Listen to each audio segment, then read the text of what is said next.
Start kare. Hello, my dear friend. A very warm welcome to all of you in this session where we are going to discuss all the numericals problem that can come in your future NEET exam or INICET exam or FMG exam. So roughly there are around 15 numeric equations, 15 formulas which we have to keep in our mind. And if we keep those 15 formula in our mind and practiced one question by each 15, then this fear of biostat or fear of math will go away. So let's start with this first 7 formulas which we need. Of course, I hope some of you remember this formula. Standard deviation is under root of variance. So we can say variance is standard deviation square. Standard error has 2 formula. One is the formula for quantitative data. Quantitative data is something which we can measure, like you can measure my weight, my height, my BP, HB. So these quantitative data we represent in the form of mean, average. So that's why for quantitative data, this is the formula. But if the data is qualitative data is also known as categorical data. Like for example, can you measure my obesity? You cannot measure it. You can say ki you are mild obese, moderate obese, or about to burst out, but you cannot say that you are 2.8 obese. So my obesity is just category. Similarly, all the diseases are just category. Okay, they are qualitative data. And when we talk about disease, I can say that in this class 5% student are anemic or 10% student are anemic. So the percentage is the way by which we represent qualitative data. And that's why there is P, Q and N, 3 thing in the formula. N, I hope you all know, N always represents sample size. P and Q represent P for prevalence and Q is 100 minus prevalence. We will do some numericals on all of these equations. So then these equations will become much clear to us. The third is the formula of coefficient of variance, which is standard deviation by mean. Remember this point that coefficient of variance is used to compare dispersion of 2 data sets or quality of 2 data sets. And this question has been asked in NEET also. And this is standard deviation by mean. Then I hope you all know 68% confidence interval is mean plus minus 1 standard deviation and 95% is mean plus minus 2 standard deviation. We apply these 2 equations if population word is not given in the question. Because if they write population word, then we don't apply standard deviation here, then we write and apply standard error. Remember, standard deviation is for a sample, standard error is for the whole class, whole population. So if they write population, the formula will remain same. I will replace standard deviation with a standard error. So this is the 4th and 5th formula. The 6th is, if there is a skewed curve, we can find the mode by this formula 3 into median minus 2 into mean. And final one more formula which they rarely ask is, if you want to find sample size for a cross-sectional study, you have to do 4 PQ by E square. What is P here? As I said earlier, P stand for prevalence. What is Q here? Q is 100 minus prevalence. The same P and Q we also use in standard error. And what is E? E is effect size, but you can also call it precision. And why I am not writing precision with P? Otherwise, you will cut all the P of the numerator and denominator. So I am writing it with E, effect size. Now let's do some numerical on all these formulas so that we can remember it very well.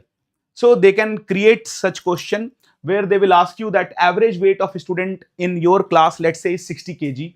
So average is mean. They have given the mean, which is 60 kg. And they are saying classroom is of 100 students. So if classroom is of 100 students, what is this 100? This 100 is the sample size which we denote by N. So they have given the sample size, they have given mean value 60, and they have also given that standard deviation is 2. And they are asking you to find, first of all, variance. So can you find the variance using the formula which we just discussed? If you can find it, I will be more than happy to see your answer in the chat box. Please reply what will be the variance if you have found it out. So as I said, 4, very good, you are correct. Variance is standard deviation square. So standard deviation is given as 2, and if you do square of 2, it will come 4. That's why the correct answer for variance will become 4. Simple. Square of 2, so it is 4.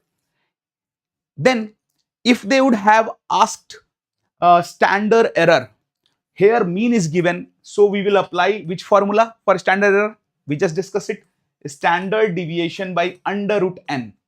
So apply this formula, and out of this A, B, C, D, can you find out the standard error and tell it to me also? I will be more than happy to see your reply.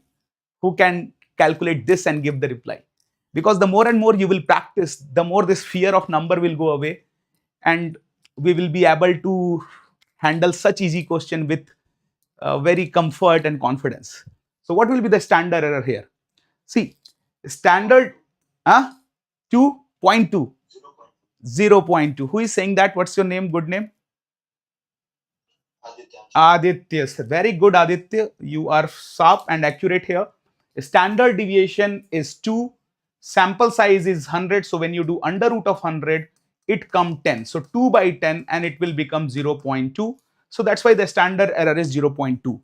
Then if they ask in the same question, suppose with the same data, they ask you to find coefficient of variance. What was the formula of coefficient of variance? Do you remember the formula? It was standard deviation divided by mean.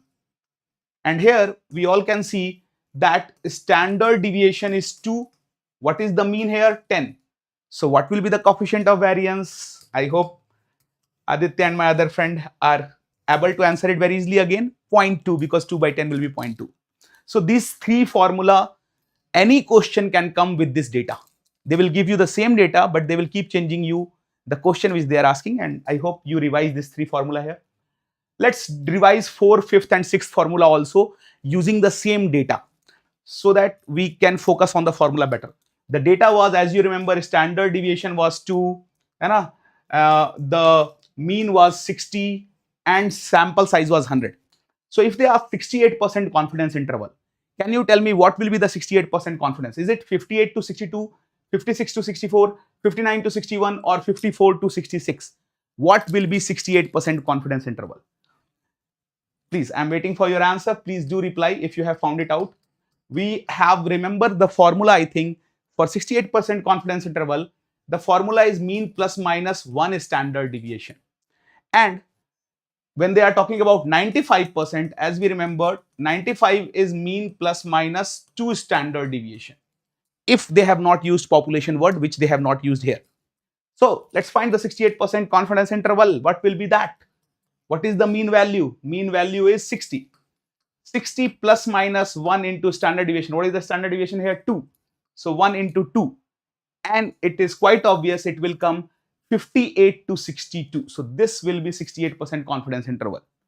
But if in the same question they have asked 95% confidence interval, can you tell me what is 95% confidence interval here? Mean plus minus 2 standard deviation.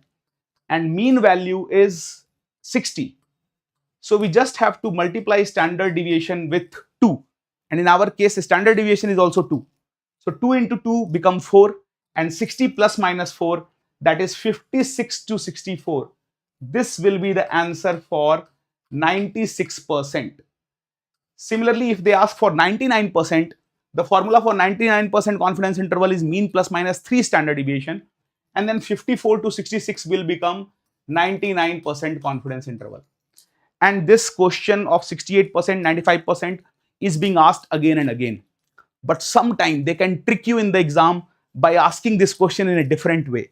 They will ask this time that where will you find 5% student weight?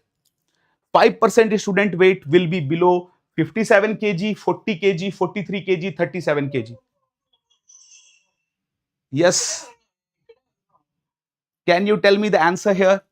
Where will you find the, where is the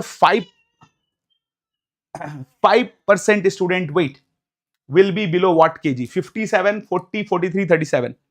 So this time they are not asking 68%, 95% thing. They are asking where will you find 5% student? So let's understand this in a better way.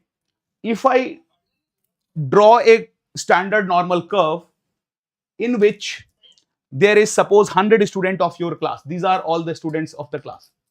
We all know that between -2 standard deviation and +2 standard deviation, 95% people lie. So if 95% people are inside, How many are outside? Total is 100%. You remove 95 from 100, total left is only 5. And those 5, will they go on one side or will be they divided into the two sides? Of course, 5% will not be on one side. It will be divided 2.5% here, 2.5% here. So in our scenario, we have just find out that our 95% confidence interval, if you remember, what was our 95% confidence interval? It was 56 to 64. Remember? 56 to 64. So where will you write 56? 56 is here. 64 is here. Okay. How many children are below 5% value? So most of the student, when asked this question, they mark 56 as the answer below which 5% people lie. But you all can see that below 56, there is not 5% people, only 2.5% people. And they are asking about 5% student weight will be below what kg. So to find 5%, you have to go a bit inside 56. If you come a bit inside, suppose you came till, let's say, here it's 59 kg and you came to suppose 59 kg here. And this is 59 kg. So there is a chance that between 56 to 59, 2.5% people you can find. And then total people who are outside 59 become 5%. So whenever they ask 5% population, what you have to do is you have to go just above -2 standard deviation. 5% population lies just above -2 standard deviation. Why it is just above -2 standard deviation? Because below -2 standard deviation, there is only 2.5% people. And we are asking about 5%. If we go, let's say, below 56, suppose we go till 47 or something, then below 56, there is 2.5%. Below 47, there will be much less people, hardly 1%. So the answer will only be above -2. Whatever option is given just above -2 will be the answer. And let's say 59 is in the option, then 59 will become the answer. Let's do one more numerical of the same pattern so that we understand this concept better. Let's do this question. This question actually came in one of the exam. They said that mean hemoglobin is 10.6. Okay. Standard deviation is 2. Question is the same. Where will you find 5% female? 5% female weight will be below what kg? Is it 8.6, 7.3, 6.6, 5.0? And if any one of you is able to answer it, I will be very happy, and I will be sure that you have some Sherlock Holmes type of mind and are interesting and intelligent. So do try to answer your question here. What is the step how to do such question? To just do such question, first step is you have to find 95% confidence interval. And the formula we all know by now, of course, and you must be knowing it earlier also, plus minus 2 into standard deviation. That is the formula. Now, in this scenario, what is the mean value? Mean value is 10.6. If you do plus minus 2, what is the standard deviation here? Standard deviation is given 2. So plus minus 2 into 2, it will come 6.6 to 14.6. Between 6.6 to 14.6, 95% population lies. So if I am drawing this population in this chart form, in this graph form, sorry, this 95% will have between 6.6 to 14.6. In between it, 95% people are. Now, tell me, where will you find 5% female? Will you find 5% below 8.6, below 7.3, 6.6, 5.0? What is your answer? There is no calculation anymore. You just have to subtract 2 standard deviation from 10.6 and you will get 95% confidence interval. So how many of you think answer can be 6.6? Can 6.6 be the answer? It can never be the answer. Why? Because 95% are inside. So 2.5% are outside. Na? And below 6.6, there is only 2.5% people, not 5% people. So where will you find 5% people? If you go just above 6.6, let's say you went till 7.31, there is a chance that between 6.6 and 7.31, you can find 2.5% extra female. And if you add this 2.5 and this 2.5, now it will become 5%. So again, to answer such question, the rule is simple. You just have to go above -2 standard deviation. Because -2 standard deviation is 6.6. Above 6.6, just above 6.6, which option is there? 7.3. So below 7.3, you will find 5% people. Do remember this line which we have written earlier, that 5% population, if they ask, they are not at -2, they are just above -2 standard deviation. Like here, -2 standard deviation was 6.6. So just above -2, 7.3 will be the answer. Okay. So I hope this kind of numerical is clear. If not, please do ask your doubt and question. I and the dead soul of Abdul Kalam Azad will be happy if you will ask question, because this is what Abdul Kalam Azad had said to all of us, that the first sign of a student is a student ask question. So feel free, ask your doubt, and that will make his resting soul in peace also. And also do ask question if you want to help his resting soul. Now let's come to do another type of question. The question is finding sample size of for a cross-sectional study. And as I said, sample size formula was, what was the formula? 4PQ by E square. Okay. And in this formula, 4PQ by E square, what is the P? P is the prevalence of previous study. Like in this question, you can see in 2010, some student, let's say, have done a study on anxiety. What do you think? Anxiety has increased over the day or decreased? Most of the students think it has increased. So you want to know that what is the condition in 2025. So you try to repeat the study. And for repeating the study, you have to do the study on some number of students, some sample. So how to find that sample? The formula is 4PQ by E square. That is how we find it. So for that, what is the prevalence? Prevalence in previous study was 50%. So here we will put prevalence P as equal to 50%. What is this Q? As you all know, Q is 100 minus P. So when I do 100 minus P or 50, Q will also come 50%. So P, Q both are 50%. Then what was E? As I said, E is effect size or precision, and precision is 5%. So if you put all these three things in the formula of 4PQ by E square, this is the formula for sample size, 4PQ by E square. So what is P here? 50%. What is Q here? 50%. What is effect size or precision? 5. So 5 into 5 square, if you will do, you will get this equation, and solving it is very easy, because all the 5 will cancel out. 5, 5, 5, 5. Only 2 0 will be left here. 1 0, 1 0 and 4. So 400 will be the sample size. And this question, sometimes they twist and ask it in a different way, that how will you find sample size for a new study? So let's say you have never done any research on bipolar disorder. So if you have not done the research earlier, new study is done, then again and again we take prevalence as 50%. If it is new study, we don't know the prevalence, we will take it as 50%.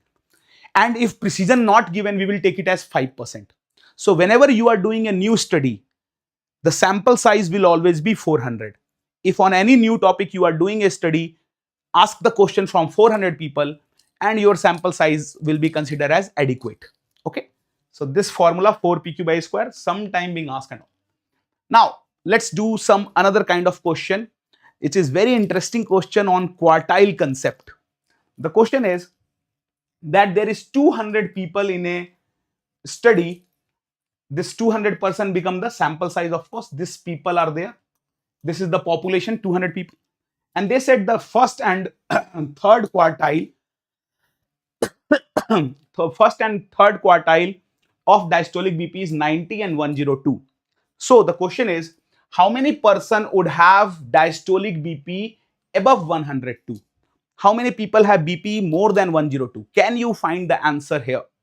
Please do help me in finding the answer. So the step is very simple. Quartile means 25%. So we will take whatever is the sample size from 0 to 100%. And each quartile is 25%. So we will, first quartile, when they talk, first quartile simply means at 25%. And when they say third quartile is definitely at 75%. And here they have written that first and third quartile is 90 and 102. So first quartile is 90, second quartile is 102. Now you have to look what the question they are asking. How many people have diastolic BP above 102? So what is going to be your answer? Is it 25, 50, 90 or 102? Yes, my dear friend, can you give the answer? Yes. Yes. What is the answer? 25. Yes, it looks like 25. Very good. But there is a trick which they play here. They are not giving sample size of 100. They are giving sample size of 200 people. And here this 100 is 100%. So that means total people 100% is 200 here. And 25% of 200 is 50. So 50 people are below 90. Similarly, 75% of 200 is 150. We all know. So 150 people will have diastolic BP at 102. So how many people have diastolic BP more than 102? The answer is 25% of 200. And what is 25% of 200? Yes, you are right, my dear, 50. So that means in this questions, there is two steps. First step is you will look at the sample size and divide it into 4. In the second step, you will see what the question what is the thing they are asking in the question. If they are asking, suppose, how many people are between first and third quartile, then the answer will be 50%, because 50% people are below 25 and 75, and answer will become 100. But if they are asking how many are below first quartile, answer is 50. Above third quartile, answer is 50, because 50 is 25% of total sample size. Do you want me to give one more question on this topic, or should I move to next topic, next question? One more question? Why not? Please, dear, share it. First slide where you find the coefficient of variance, there I have a doubt. Yes, please. Let's go back to the first slide. Yes. Tell me, what was your doubt, dear? Here in coefficient of variance, why have you taken mean as 10? Oh, very good, dear. You are correct to find out the mistake which I did in solving this question. The mean or average is written as 60 kg. Mean or average is not 10. Mean or average is 60 kg. So when we are writing a standard deviation by mean, it should not be 2 by 10, it should be 2 by 60. And if it is 2 by 60, the answer will be 1 by 30, not 0.2. And you got the mistake which I did. That's a very good sign of showing that you are attentive here, and showing that I was a bit restless and I was a bit casual here. And so while solving such question, we have to take the care, as your friend is taking care, that proper data should be put. Otherwise, sometime in hurry or overconfidence, we do such mistake, which I did here. I'm really sorry for this mistake which I did. I will try to correct it, and I salute you for your concentration and your quick response and finding it out. Whenever you find a fault in me, feel free to tell it to me. I will be more than happy to find the faults, because we all are learning, and I hope I will be learning from this mistake and I don't repeat it in future. Okay. Thank you so much, my dear friend. What's your good name? I want to know your good name. You did a good work of correcting me there, and we all can do mistakes, so I did that. Sorry for that. What's your good name? What was the name of? Sapna. Very good. You woke me up from my dream and make me realize that we can do. Yes, please. Feel free.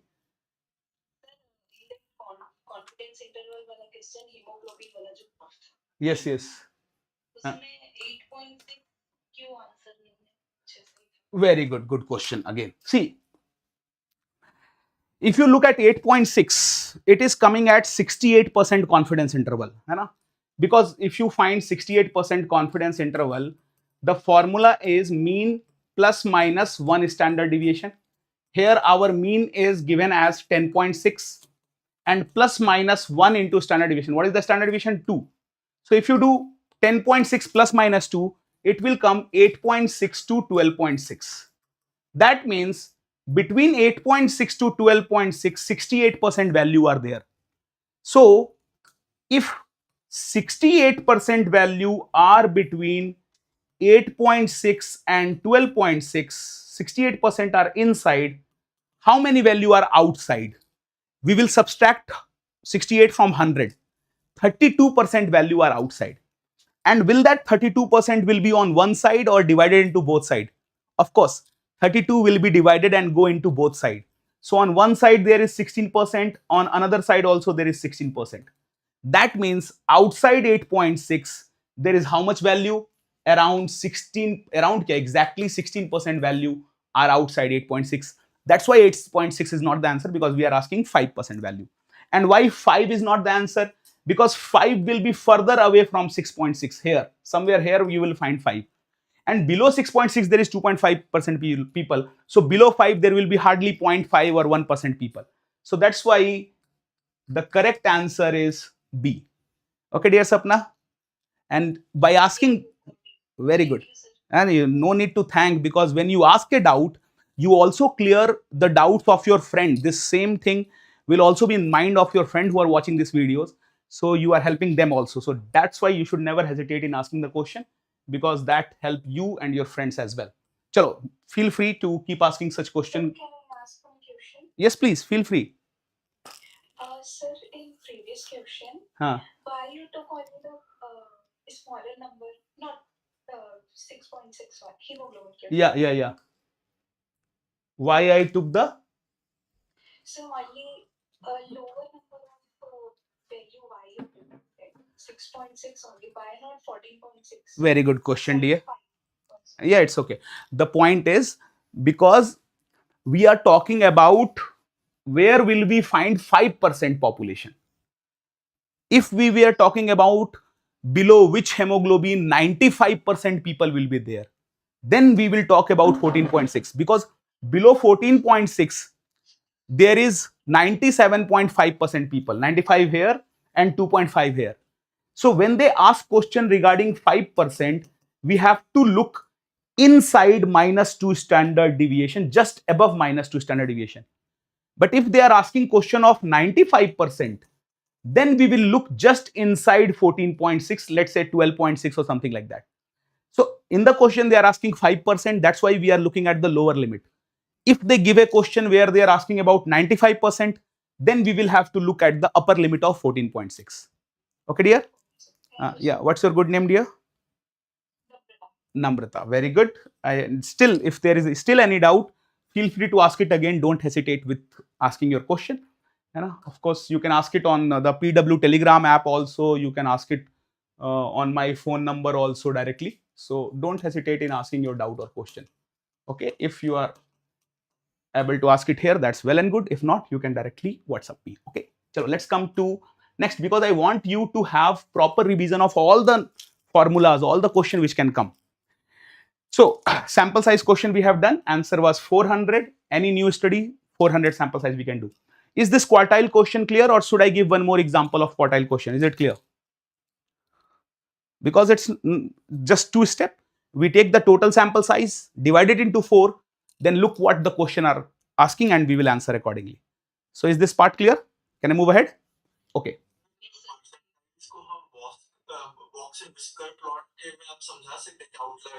Why not, dear? I can definitely, I will love to explain it with box and whisker plot and outlier. See, in box and whisker plot, the box go from 25% to 75%. This is the place where you have the box. Okay.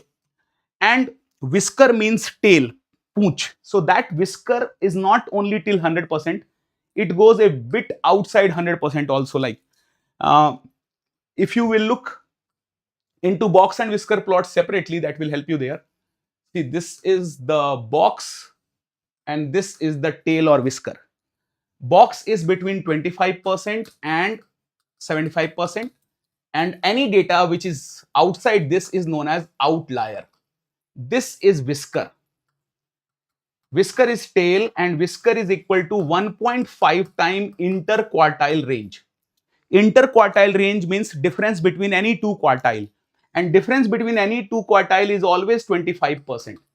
Like let's say you want to know the difference between 25 to 50 and 50 to 75.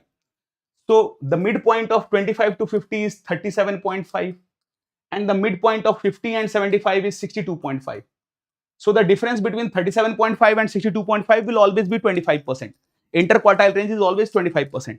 And 1.5 into 25% means 37.5. So we will add 37.5 in 75 and we will subtract 37.5 from 25. That will be the length of whisker. And if any data is outside whisker, that's the extreme value outlier, which we identify by box and whisker plot. Like for example, in UK, every 2-3 years, they do a survey that how many sexual partner you have lifelong. And usual answer which come is 2 to 7. And usually people answer 2 to 7.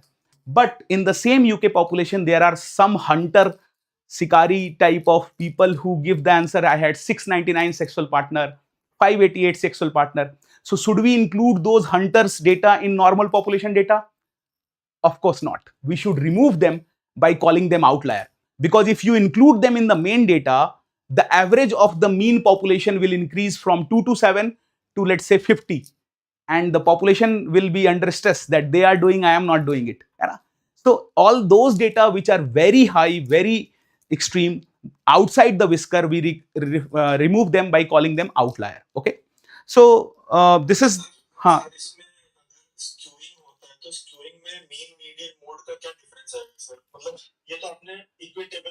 yes,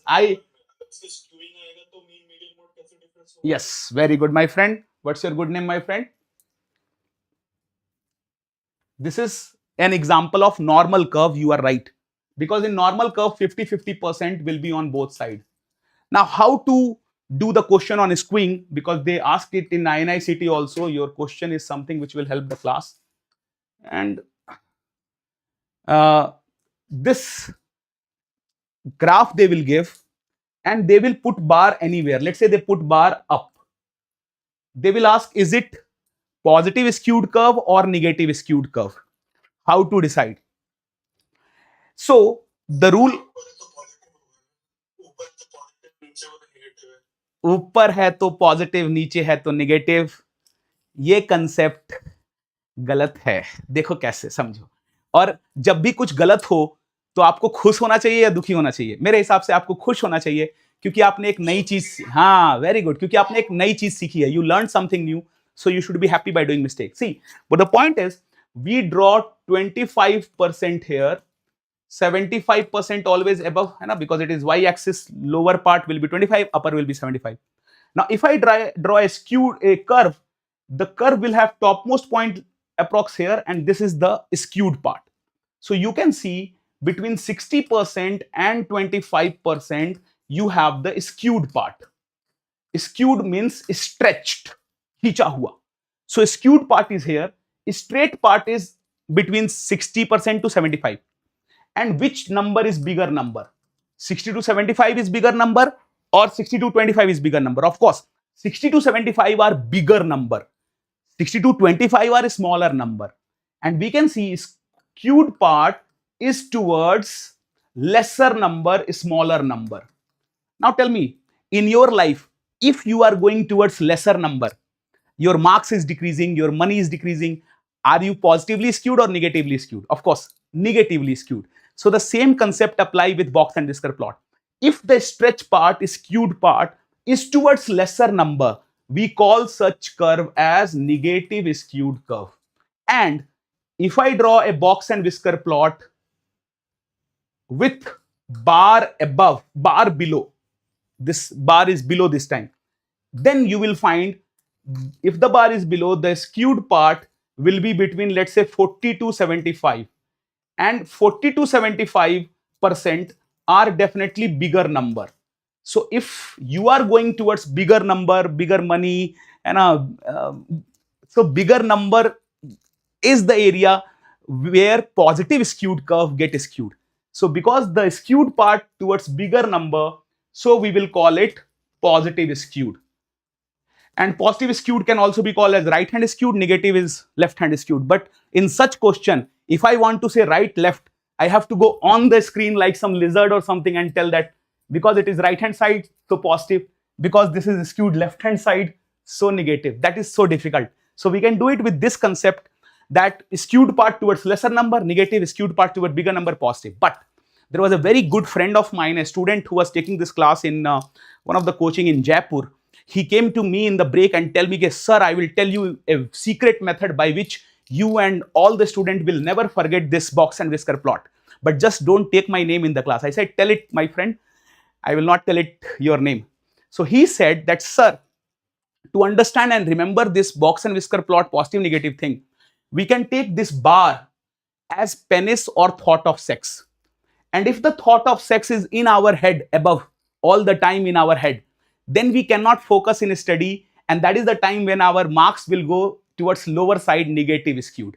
But if the penis or the thought of sex is below the belt, under our control, then we can focus on study better and our marks will improve and we will be positive in our life.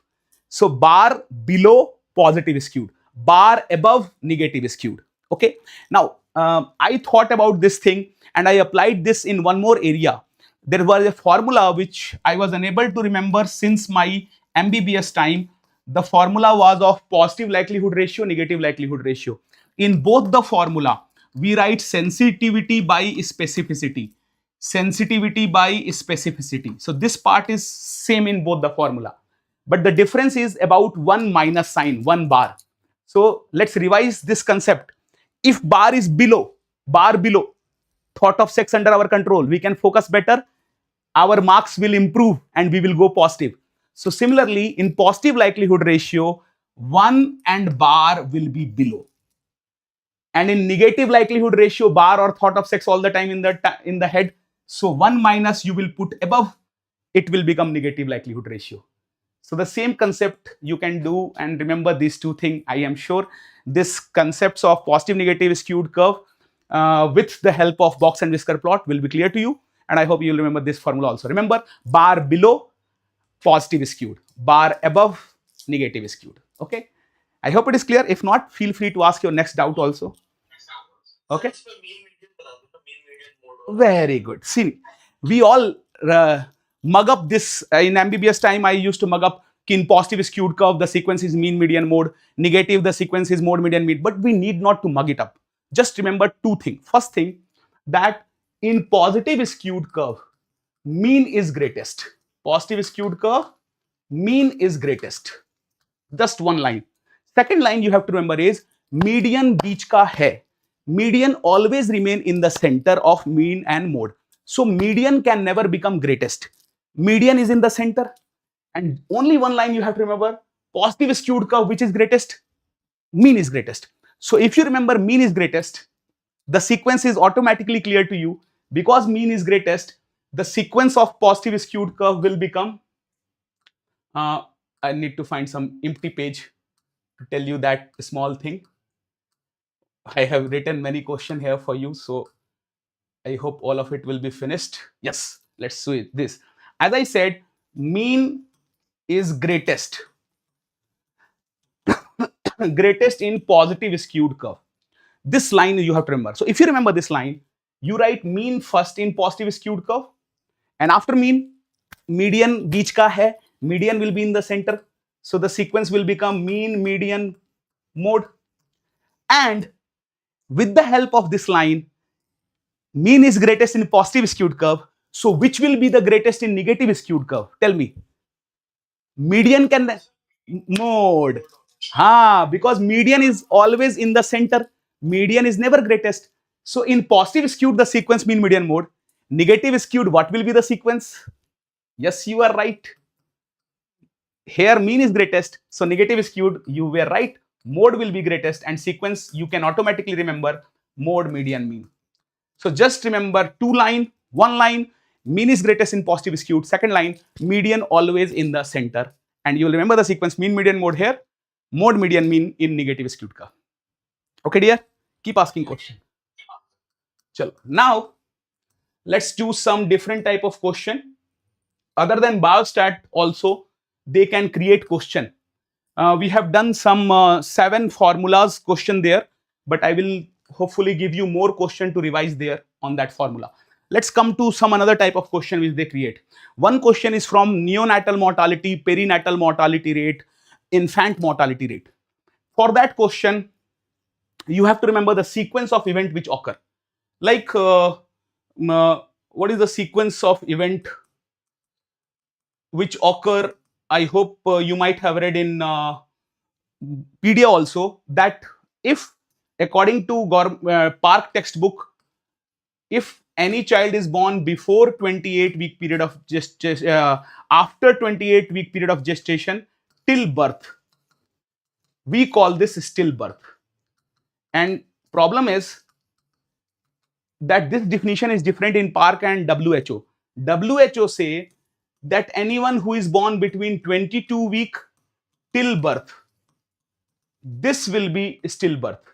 But Indian pediatrics or PSM guideline also say 28 to birth. The difference is because WHO look mainly towards US UK also, and they are the main influencer of WHO. And in US UK, we can easily save a child who is 22-week born. But in India, we cannot save child who are born before 28-week usually. So we take after 28-week till birth, anyone born is stillbirth. Then birth to first 7 day. This is the time of early neonatal death. Early neonatal. If someone dies 7 day to 28, what will you call it? Very good. You will call it late neonatal death. So early is 0 to 7. Late neonatal is 7 to 28. And if I add both of this time from birth till 28 day, I will call it as neonatal death period. Birth till 28 day. But if someone died between 28 day till 1 year, what will you call it? Many people call it infant death, but that's not infant death. It is post-neonatal. Post-neonatal. Infant death actually is starting from birth till first year. This whole birth till first year is infant mortality rate. And what is perinatal mortality? I hope you know. Peri means around, natal means birth. So around birth is perinatal. 28-week till first 7 day. This whole period is perinatal. So sometimes they ask that which is not included in infant mortality rate. Perinatal is not included in infant mortality rate because infant mortality rate start from birth, go till first year only. So perinatal is not completely included, only partially included. So if this is the flow chart by which you remember all the duration, and in finding the formula of any one of it, the multiplication factor is always 1000 in every formula and denominator is always live birth. If they ask any question on any one of it, you just have to write the duration in the numerator. Denominator will always be live birth multiplied by 1000. For example, if they ask perinatal mortality, so to find perinatal mortality, you will write first 7 day and stillbirth. Stillbirth plus first 7 day death. The duration you will write, divide by live birth only and multiply by 1000, you will get perinatal. Again, this definition is different according to US UK, because in US UK they also write stillbirth in the denominator. But in India, we do not measure stillbirth accurately, so we only write live birth multiplied by 1000, stillbirth plus 7 day as perinatal. Okay, so let's do one question on this pattern also.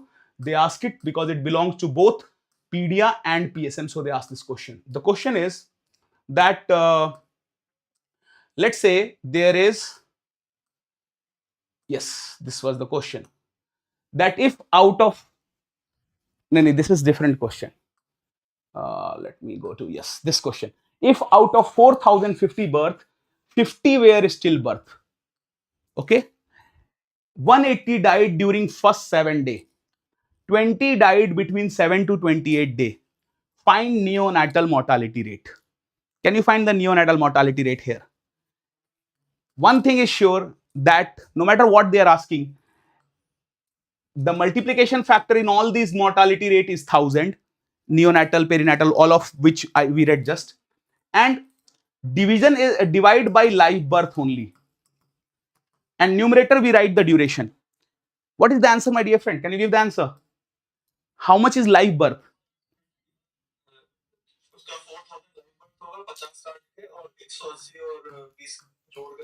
Yes, very good, my friend. Because in neonatal we have to add first 7 day and 7 to 28 days. So we will add 180 plus 20. It will become 200. 4000 is below, multiply by 1000. So this 30 will cancel out, and it will come 200 by 4. So 200 by 4 is 50. My friend is correct. This is the neonatal. But if they ask perinatal, perinatal is 180 in the first 7 days plus 50 stillbirth. So 230 by 4000. This will be perinatal. This is perinatal. And if they ask neonatal, it is 50 here. So I hope perinatal, neonatal question you can easily do from here. Then they ask sometime the question on maternal mortality ratio, and they can in future ask the question on maternal mortality rate also.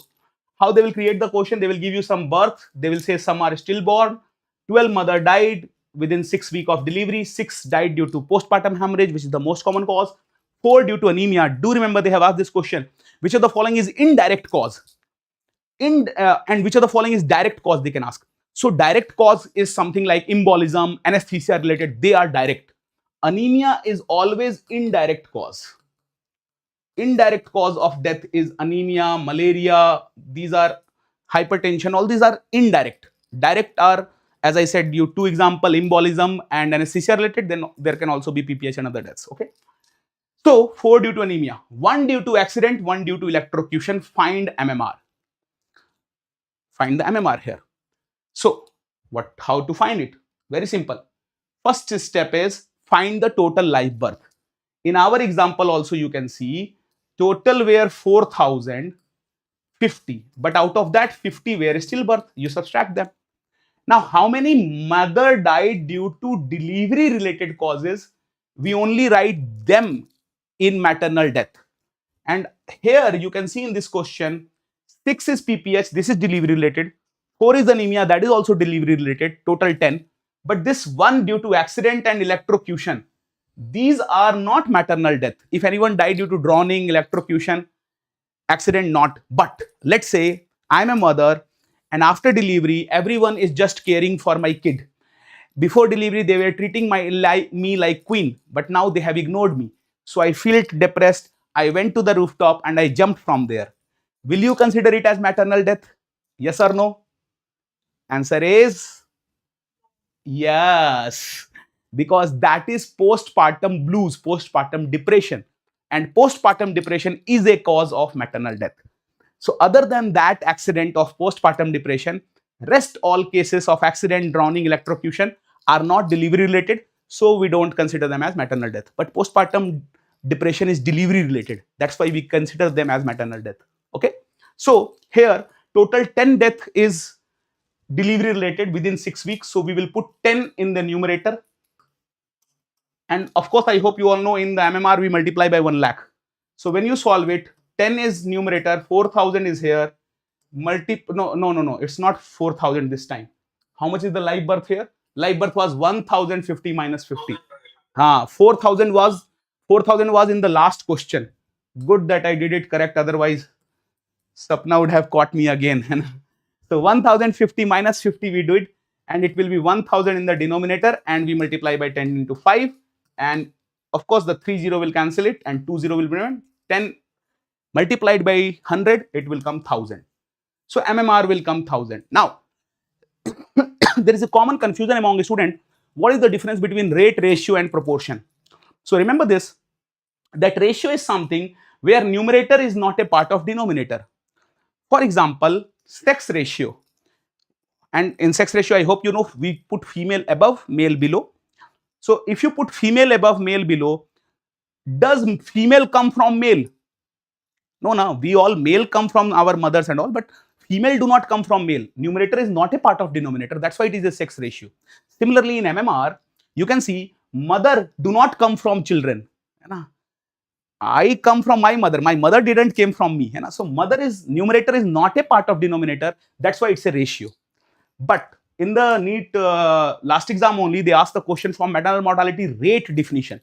So in ratio and rate, the only difference is in ratio we divide by total live birth, but in rate here we divide by total female population between 15 to 49 year reproductive age group population. So this time you can see the mother who are dying, the numerator is from the female who are reproductive age group. Numerator is a part of denominator. That's why it is a rate. Rate has numerator part of denominator. And I hope you will remember the definition also. Plus one more thing about rate is always measured for fixed duration, usually 1 year. Some idiotic books or people also say that in rate we multiply by 1000, in proportion we multiply by 100. That is not correct. Sometime in rate also we multiply by 100. For example, annual blood examination rate we multiply by 100, case fatality rate we multiply by 100, proportional mortality rate we multiply by 100. So the 100,000 is not the thing. The difference between rate and proportion is rate, proportion both have numerator as a part of denominator. But the problem with proportion is it is not measured for fixed duration. For example, if I try to find out proportion of boy student as compared to total student in my class right now. So suppose right now the number of boy student is suppose 50 and total student is suppose 100.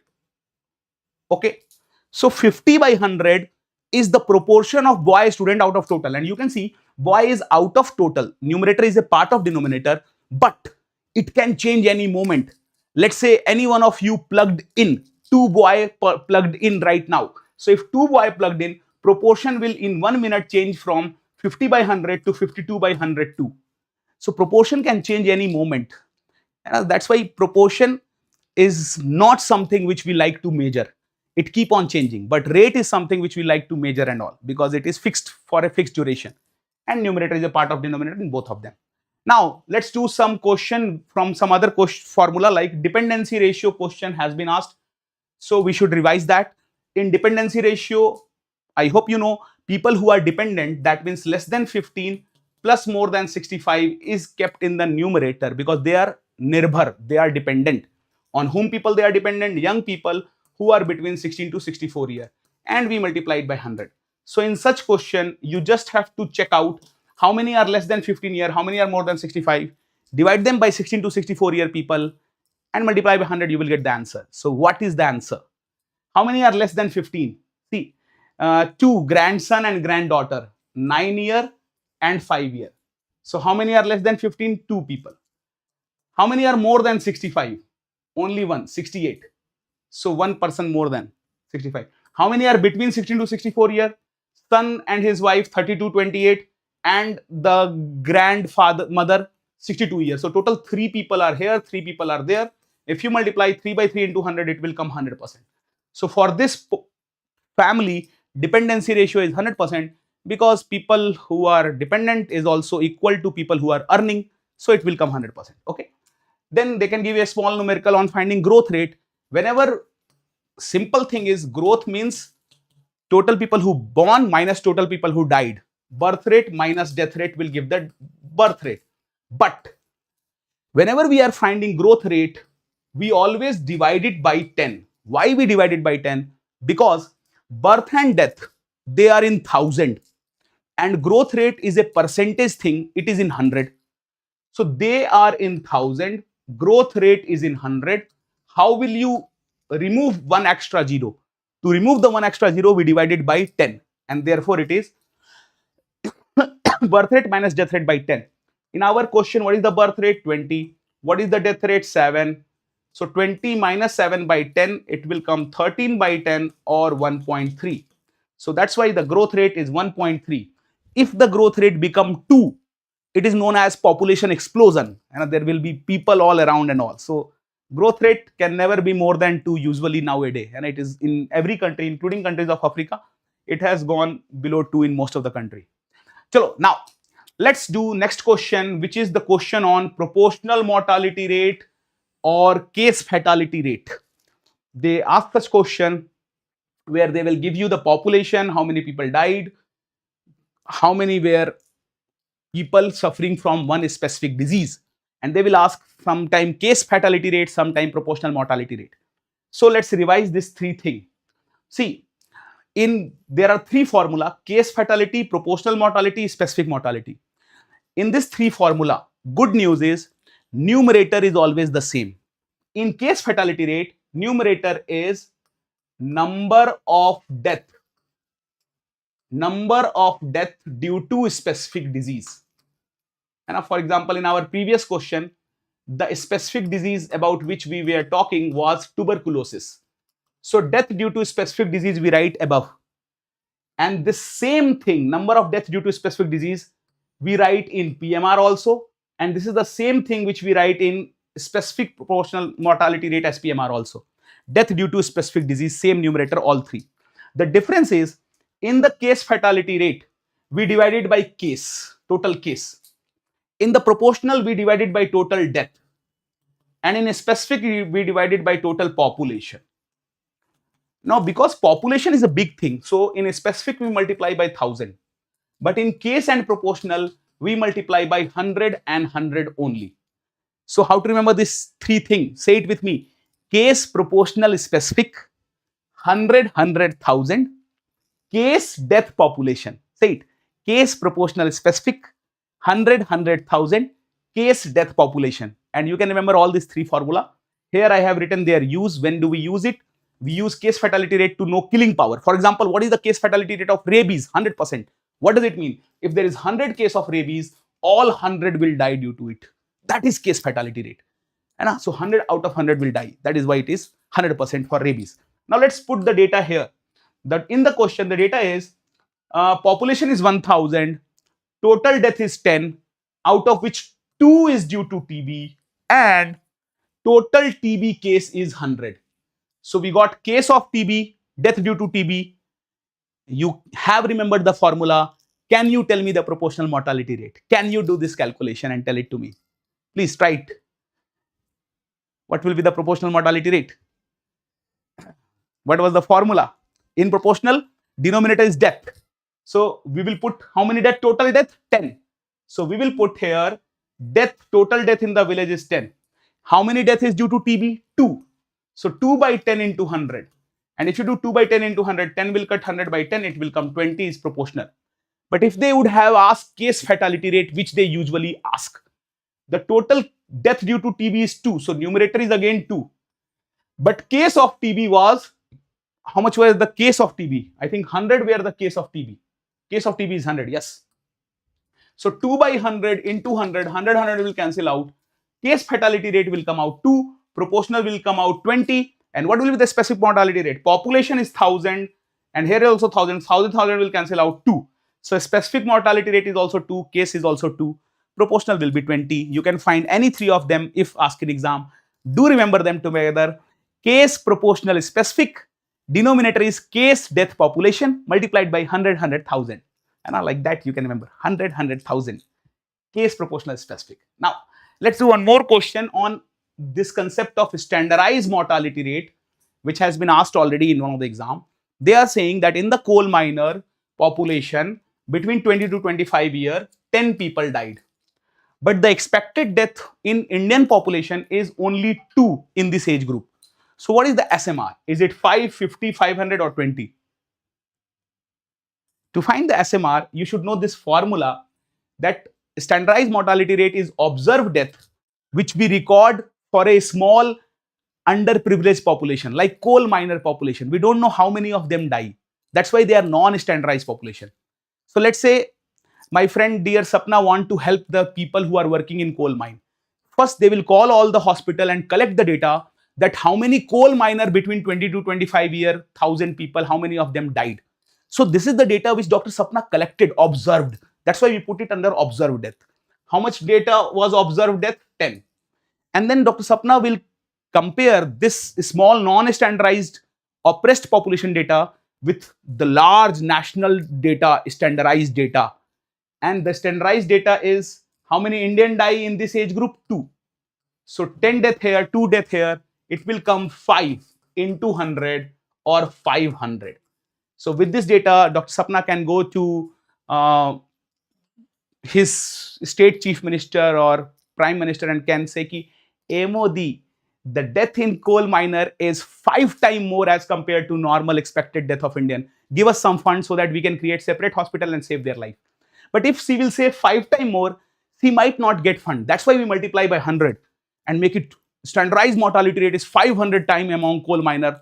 That might make someone give fund because now the data look big. So SMR, do remember the formula? Observed by expected into 100. Okay. Then they can ask the question on sex ratio. Such confusing question can come. We already have discussed the formula of sex ratio is we write female above, male below and multiply it by 100. So can you find the sex? What is the correct answer here? The population is 10,000 when the sex ratio will be more than 1,000. At which ABCD condition population will have sex ratio more than 1,000? I am waiting for your reply. Try to give reply ABCD. To answer such question, the concept is simple. We will take the total population divided into half and half. And if the sex ratio need to be more than 1,000 means female should be bigger and male number should be less. That means female should be more than half, male should be less than half population. Like for example, if female is let's say 6,000 and male is 4,000, in that case it will come 1.5 into 1,000 or 1,500 and that is definitely more than 1,000. So when they ask more than 1,000, we have to take the population, divide them into 2 halves. 2 halves will be 5,000, 5,000. Whenever female is more than 5,000, then the sex ratio will be more than 1,000. Or whenever male is less than 1,000, then the sex ratio is more than 1,000. So female more than 5,000 option is not given. But male less than 5,000 option is given. That will be the correct answer. Okay. Always remember, if you want sex ratio more than 1,000, divide the population into half, make female more than half and male less than half, and choose which option is telling it. That will be the correct thing. Okay. Is this question clear? If not, feel free to ask it like you are asking. And freely do ask it. Then there is a controversial question which they create. If you visited a sub-center in plain area, then how many minimum ANC should be registered in the register of A&M working there? Because suppose you got a report that A&M is not working. How will you find it out A&M is working or not? So to solve such question in Park textbook, this question is given. It came already in NICT MCI exam, expected to come in NEET. For such question, you have to do 3 steps. First step is find live birth in that area in a year. And here we are talking about sub-center. They have not given sub-center is plain area or hilly area. But because 85% population of India live in plain area, so we will take this sub-center as plain area sub-center. And we'll know in plain area at 5,000 sub-center there, in hill area at 3,000. So population is 5,000. They have not given birth rate also. But average, on an average, birth rate of India is 20 per 1,000. That means 20 children will be born out of 1,000 people. And here, how much is the population? 5,000. 5,000 is the population of sub-center. So we will multiply 20 by 1,000 into 5,000. The 0, 0 will cancel out. It will be 20 into 500. So simple first step is, if you want to know the live birth in any area, multiply birth rate with 5. You will get live birth in a year at sub-center by multiplying it by 5. So we got live birth 100. Second step, we have to find total pregnancy in a year. And does all pregnancy go till live birth? Of course not. Some 10% of the pregnancy get wasted in form of abortion or stillbirth. So this 10% of live birth is known as pregnancy wastage factor. This is the wastage which has occurred. Okay. So what is the live birth at sub-center in our question? 100. and we add 10% of live births, thinking 10% pregnancy can be wasted. What is 10% of 100? 10% of 100 is also 10. So 100 plus 10, total pregnancy in a year became 110. But does pregnancy remain for 9 months in the register or remain for the whole 1 year in the register? No. Because if I am a pregnant lady, which you can see, the first registration will be roughly at around 12 week when the 3 month has passed. And then from fourth month till 9 month, my name will be in the register. So 4, 5, 6, 7, 8, 9. Total 6 month only pregnancy remain in the register. And 6 month is half of 12 month, half of 1 year. 1 year is 12 month, half of that. So if they ask pregnancy at any time, then we will have to do yearly pregnancy by 2. The total yearly pregnancy is 110. If you divide 110 by 2, it will come 55. And therefore, at any time, whenever you visit sub-center, minimum 55 pregnancies should be there in the register of ANM. Okay. So sometimes they ask all the 3 part. Sometimes they ask only till total pregnancy in a year. They don't ask the 3rd part sometime. Sometime in exam, they only ask live birth in a year. So they can ask multiple type of question here. If you understand this 3 step, you can do such question well. I hope this is clear to all of you. Okay. So now we have done most of the question which are based on the formulas which we written above, and some new type of question which has come also. Let's do one last question and then we can end this session. If you have any doubt question, feel free to ask and let me know. I will take future classes also on next day. Tomorrow class is on how to decide paired, unpaired, chi-square test, ANOVA and all those things. And we can brief the questions on p-value also, p-value alpha beta error also in tomorrow session. So see you there. But let's do this last question first. In a study of 200 patients hospitalized with complication related to pneumonia, so their serum cholesterol level is normally distributed variable with a mean of 210. So mean is given 210 and standard deviation is 15. Based on this study, how many patients would you expect to have cholesterol greater than 240? How many people will have cholesterol greater than 240? If you can give the answer, I will be very happy and impressed with you. How to do such question? 10? You are quick like a sharp laser, bro. Very good. To find such question, usually we have to start by finding 95% confidence interval, and the formula is mean plus minus 2 standard deviation. Our mean is 210. Standard deviation is 15. So 2 into 15, if you will do, it will be 30. 210 plus minus 30 means 180 to 240. Between 180 to 240, we have 95% population between them. Between 180 to 240, 95% people are there. So how many are above 240? Anna, I hope this is clear from the last question also. This is 240. This is 180. No, my dear. Not 5. Very good. That was the trick. You got it correct. Because 5% cannot go one side. So we have 2.5%, 2.5% on both sides. So only 2.5% of population will be above 240. And what is 2.5% of 200? Because in this question, total patient is 200. 2.5% of 100 is 2.5.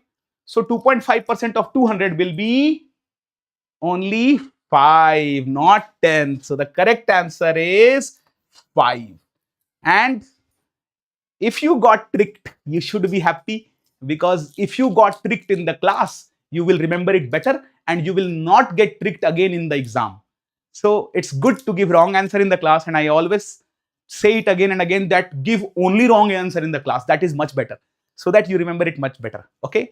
I hope you have enjoyed the session and you have learned some new thing in the session. Do revise the formulas which I have written on the first slide, and this biostat thing is not a tough thing. You just need to practice it a bit. So if you find any difficulty in practicing it, feel free to ask it in the PW Telegram group or my WhatsApp number. We will see you again. If you have any doubt, any question, anything you want to say, feel free, say it, and we will meet again tomorrow at 9. Till then, hasta la vista, dasvidania. वो sex ratio वाला एक बार cover कर सकते हैं क्या? Sex ratio वाला रफली क्यों मेल फीमेल्स को ज्यादा लिया, मेल्स को कम लिया एक बार? Why not, dear? I was waiting for doubts and you gave me that. It's one of the best thing which you can do with me.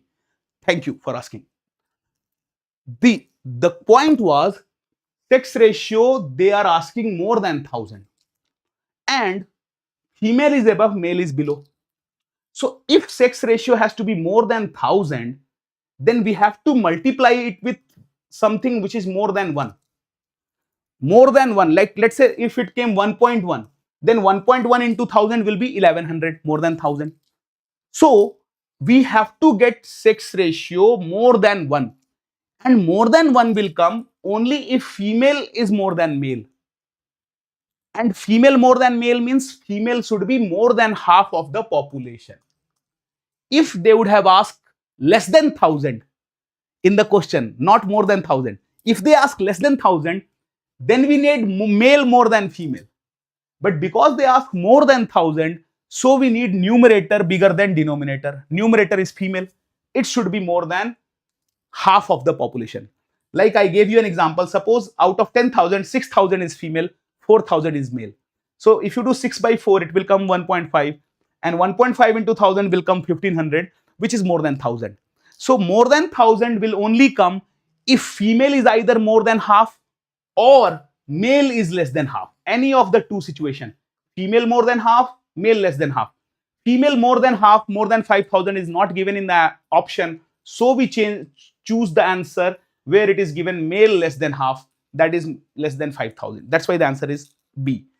Is it correct, or should I give one more question to make it more clear? अरे यार धन्यवाद मत बोलो यार. It's all my happiness to clear your doubt, and your doubt make me feel that you are interested in learning, and that make me teach with more passion, more dance also. And so feel free to ask your question and doubt like this. Okay, thank you so much, my dear friend. Let's see you again in next session tomorrow at 9, and our T&D will be on 9th, and unfortunately it is on final of World Cup, Champions Trophy, but I hope the interested student will join, and we will have the T&D on 9th and then on 11th. Yes, until then, every day on 9th, I will come and we will have some good session which will help you. Okay, feel free to ask your doubt. Thank you so much. Thank you so much. Das vidaniya. Good night, dear friend. Love you all. Thank you so much. Thank you.